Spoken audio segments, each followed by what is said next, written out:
Boa noite. Falha no sistema do Detran do Rio Grande do Norte expõe dados pessoais de brasileiros. As informações de aproximadamente 70 milhões de pessoas ficaram expostas devido ao problema. A direção do órgão abriu um processo administrativo para apurar o que ocorreu. E você vai ver ainda. Sessão solene marca 30 anos da Constituição do Estado do Rio Grande do Norte, celebrado neste ano de 2019. O momento prestou uma homenagem aos parlamentares constituintes. E aqui no estúdio, nosso entrevistado será o secretário estadual de tributação, Carlos Eduardo Xavier. Hoje é quarta-feira, 9 de outubro de 2019 e o Band Cidade começa agora.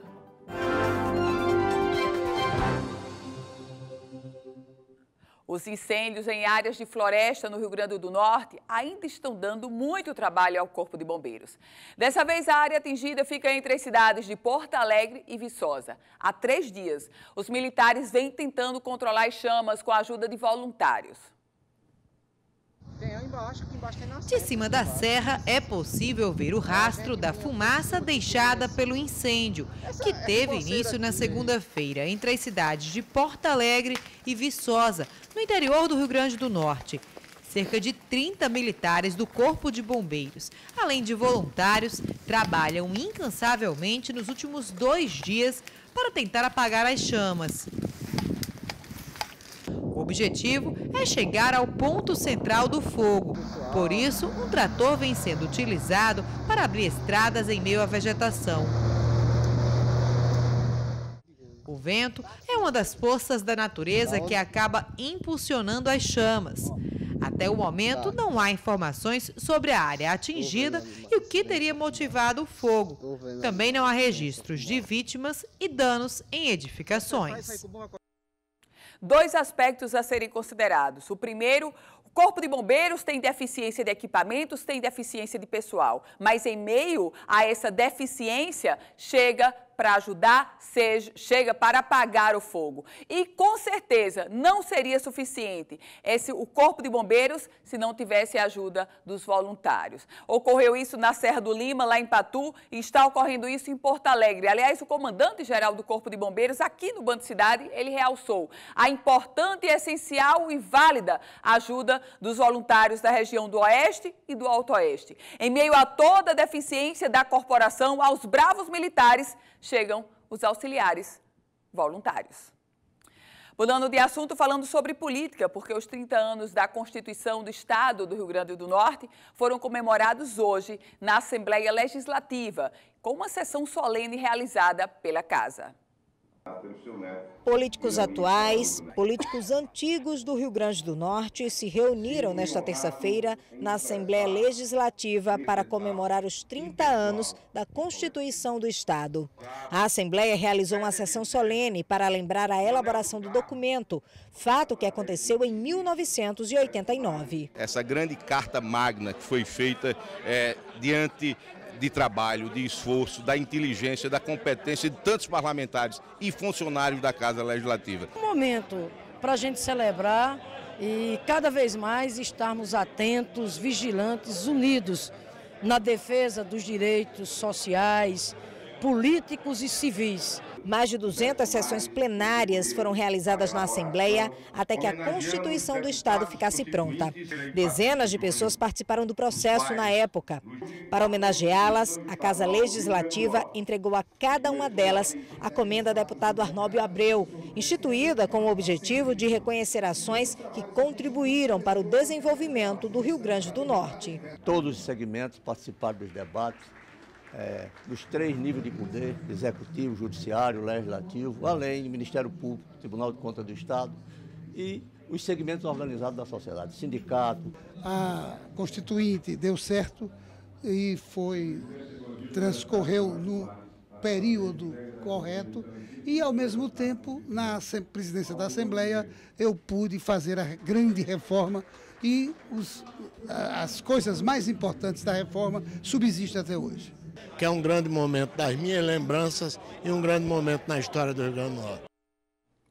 Os dados de aproximadamente 70 milhões de pessoas ficaram expostos devido a uma falha de segurança no sistema do Departamento Estadual de Trânsito aqui do Rio Grande do Norte. Isso é o que afirma um analista de segurança ouvido pelo site Olhar Digital. O site, inclusive, mostrou imagens que comprovam o acesso a dados pessoais de gente como o jogador de futebol Neymar, o cantor Wesley Safadão e até o presidente da República, Jair Bolsonaro. O Detran Potiguar confirmou o problema e disse que logo após identificada, a falha foi corrigida. A direção do órgão abriu um processo administrativo para apurar o que ocorreu. Na verdade, o Detran precisa mais. O Detran precisa agora trazer informações claras e precisas sobre quantos dados foram vazados. Porque observem que o Detran só foi atrás depois dessa informação veiculada pelo site Olhar Digital. É preciso saber o que vazou, como vazou e quem vazou. A punição tem que ser exemplar. E mais do que isso, o processo de transparência, de explicar por que vazou, onde estava a falha e que providências foram adotadas, isso também é essencial que venha a público. A Prefeitura de Natal regulamentou uma lei que vai multar pessoas e empresas que despejarem lixo nas vias públicas. Esse tipo de comportamento, infelizmente, ainda é comum pela cidade. As multas variam de R$ 90 a R$ 2.400.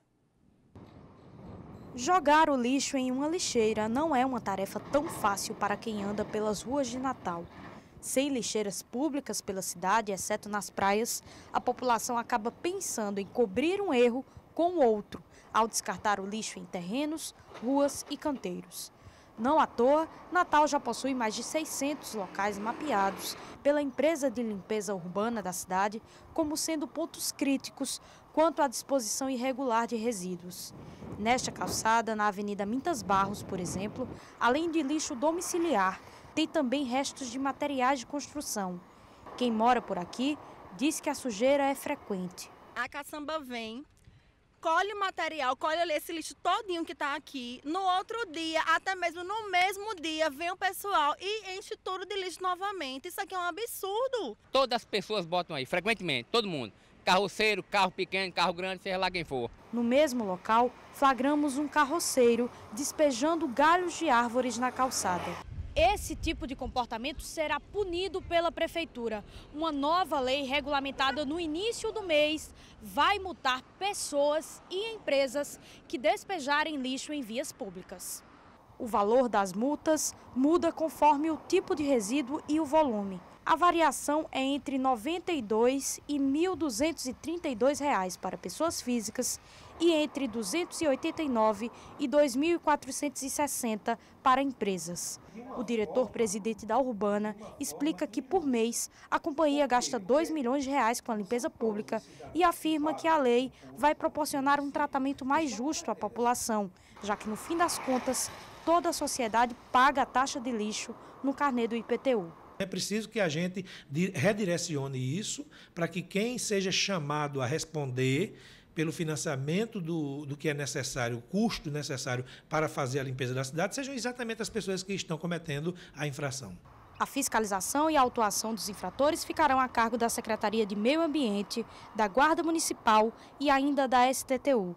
A Urbana e a Secretaria de Serviços Urbanos vão atuar identificando as áreas mais críticas e orientando a fiscalização. Antes disso, vai haver uma campanha de educação, de esclarecimento, de informação à população. Nós estamos trabalhando nesse momento com as áreas de educação desses órgãos, para que a gente leve às ruas através de blitz, de palestras. Além da multa, o veículo utilizado para praticar as irregularidades será recolhido pela Prefeitura. A lei autoriza que sejam apreendidos os equipamentos ou os bens que estejam sendo utilizados para o cometimento daquela infração. E aí o cidadão que tiver a sua moto, a sua carroça, o seu animal, o caminhão, a caminhonete apreendido, ele vai ter um prazo de 90 dias para tentar reaver esse equipamento e, em não acontecendo essa providência, aí a lei autoriza que o município destine aquele bem para leilão. E vamos conferir agora a previsão do tempo para amanhã, quinta-feira, dia 10 de outubro. A gente começa por Natal. Em Natal, O tempo vai ficar ensolarado. A máxima é de 30 graus, a mínima de 23, com pancadas de chuva ao longo do dia. Em Janduís, na região oeste, o dia será de sol, sem chuva, mínima de 21 graus. Já em Acari, no Seridó, o tempo fica ensolarado, não chove por lá. A mínima é de 20 graus e a máxima chegando aos 35. O Band Cidade volta em instantes.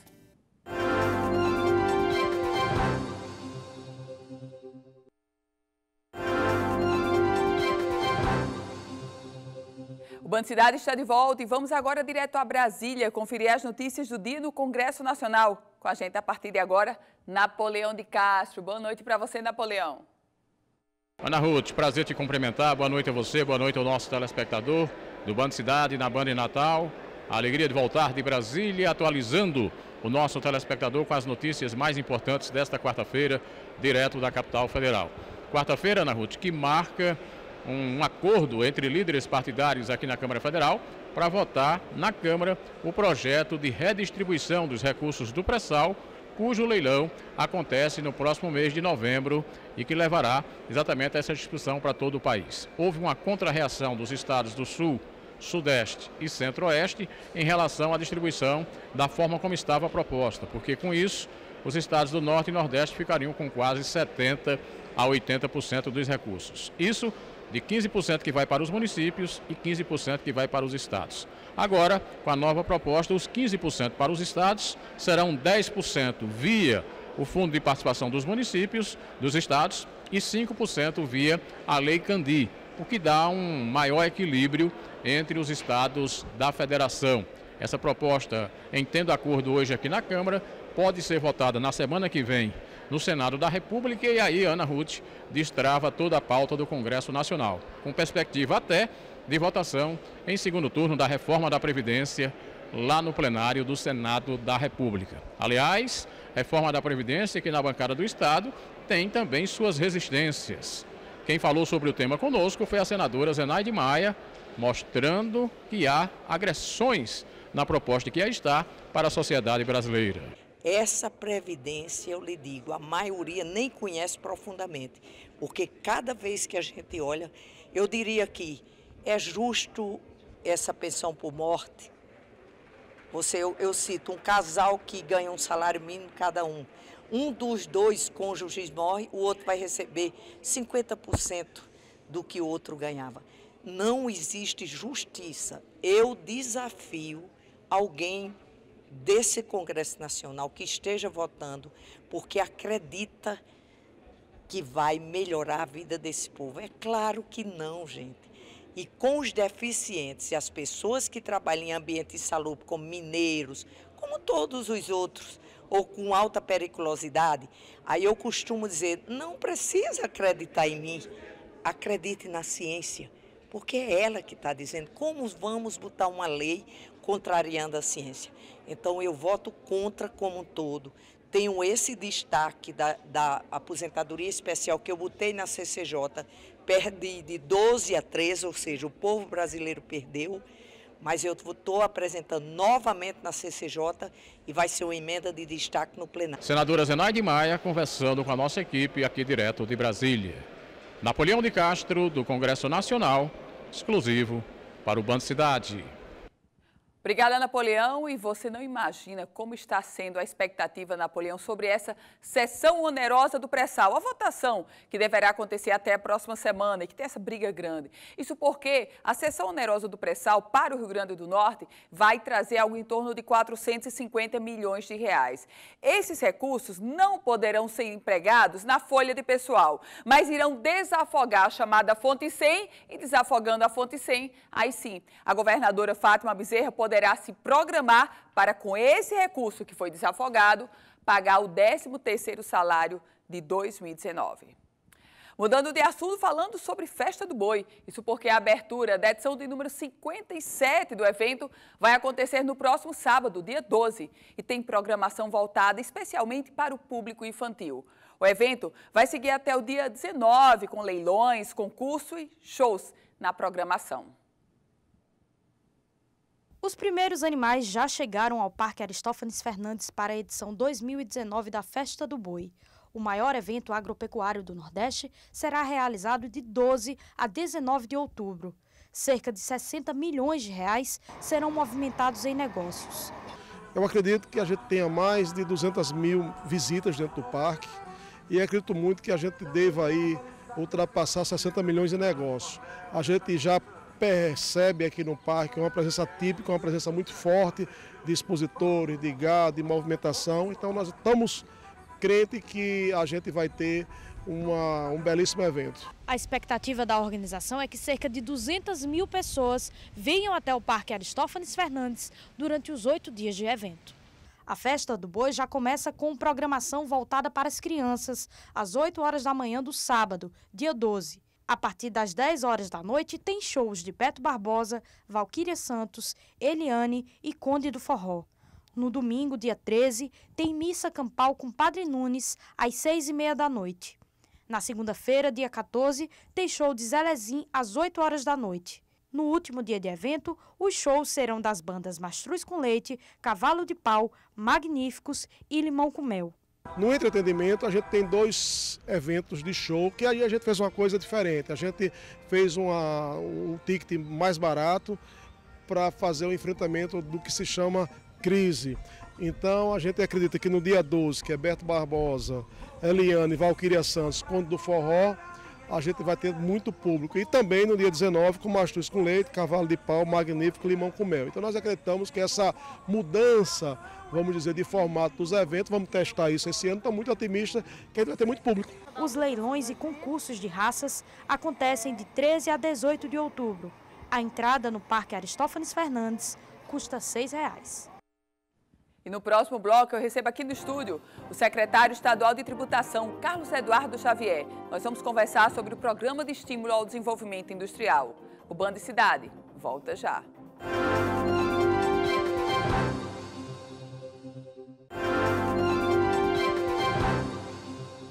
Volta com o Band Cidade. E eu recebo aqui no estúdio o secretário estadual de tributação, Carlos Eduardo Xavier. Secretário, boa noite, seja sempre muito bem-vindo. Boa noite, Ana. Boa noite aos telespectadores da Band. É um prazer estar aqui. Secretário, eu me recordo que da última vez que o senhor esteve aqui, a gente falou sobre o Programa de Estímulo ao Desenvolvimento Industrial, ainda na fase que ele estava começando.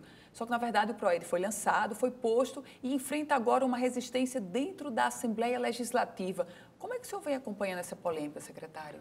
Não, Ana, a gente vem acompanhando com tranquilidade, né? A gente tem bastante segurança no que foi feito, segurança jurídica, inclusive. A gente entregou para as indústrias do Estado um benefício com total segurança jurídica. Hoje elas podem fazer vendas para outros estados que não vai ter problema de glosa de crédito nem nada, porque o decreto, o benefício, diferentemente do PROAD, hoje é um benefício totalmente regularizado, né? Então, assim, a gente está acompanhando com tranquilidade, é natural esses questionamentos, né? Até por causa da questão das prefeituras, mas o nosso trato com a FEMURNE, que é a principal interessada, né? A Federação dos Municípios, a gente tem conversado bastante, a governadora vai recebê-los no dia 11, na sexta-feira, e a gente vai sentar e vai mostrar o que ocorreu com a arrecadação do ICMS e com o repasse para os municípios no primeiro mês. A partir dessa conversa, a gente acredita que tranquilamente a gente vai chegar num acordo e a gente vai ultrapassar esse momento e trazer com esse novo benefício novas indústrias aqui para o Estado e principalmente para o interior do Estado, que a gente dá um benefício maior para aquelas indústrias que se instalarem no interior. Então, a gente tem muita esperança que a gente volte a criar e gerar empregos aqui no Estado com esse novo benefício. Secretário, as prefeituras, elas foram para a imprensa e afirmaram que iriam perder recursos com o modelo PROED. De fato, claro, a governadora vai apresentar no dia 11, mas você já pode adiantar se há perdas concretas para as prefeituras? Olha, Ana, a gente, é claro que nesse primeiro momento, o que acontecia antes? Primeiro as pessoas precisam entender, o PROAD era um benefício financeiro, né? Então o Estado pagava parte do ICMS dessas empresas, gerando aí uma receita fictícia para o Estado, né? E isso inflava, sim, os repasses para os municípios.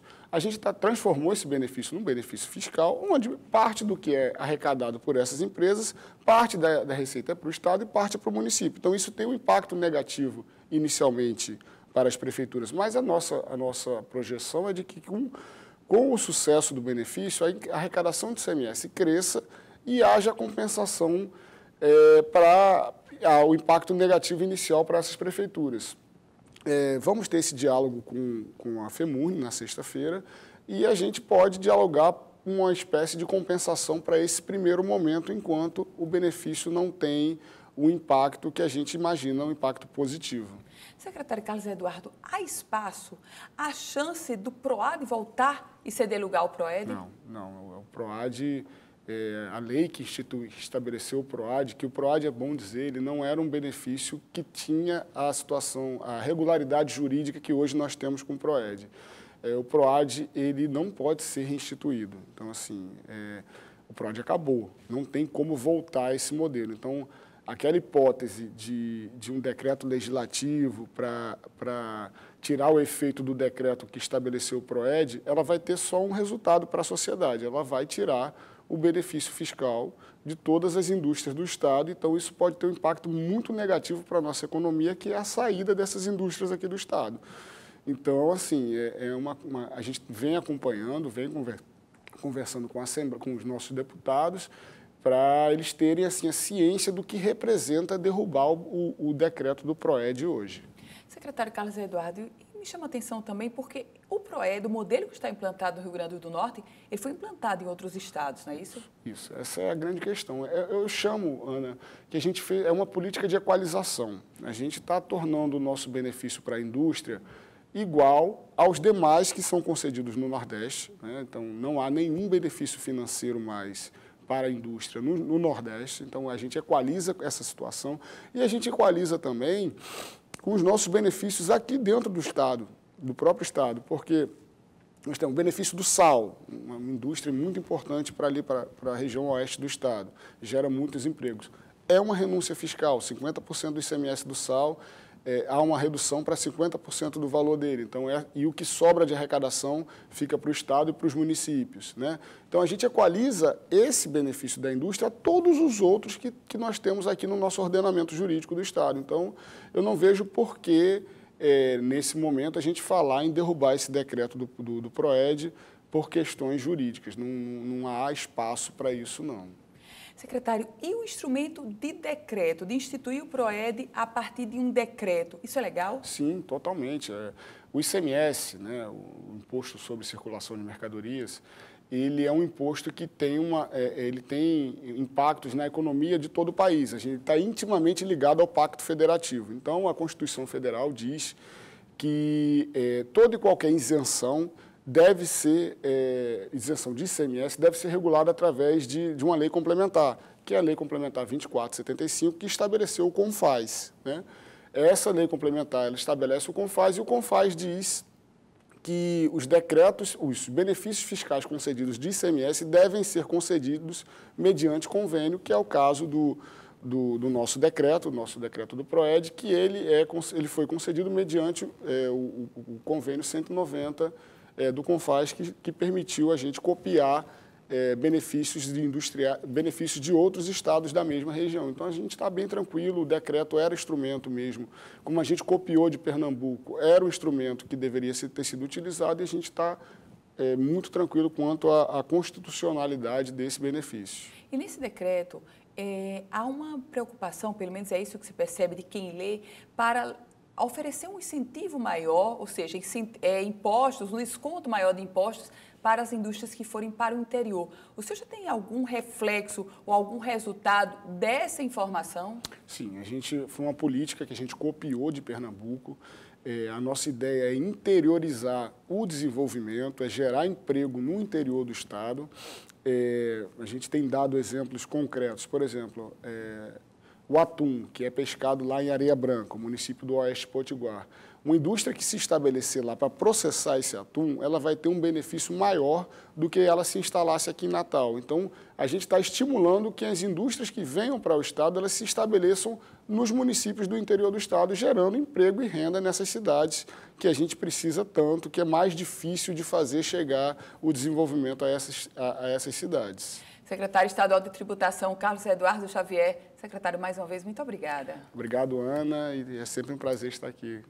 Boa noite. E o Band Cidade vai ficando por aqui. Sua companhia agora é o Jornal da Band. Lembre-se que todas as informações da política você confere no politicaemfoco.com, um site especializado na política do Rio Grande do Norte e do Brasil. Nosso próximo encontro amanhã, às 18h50, aqui na tela da Band. Ótima noite para você.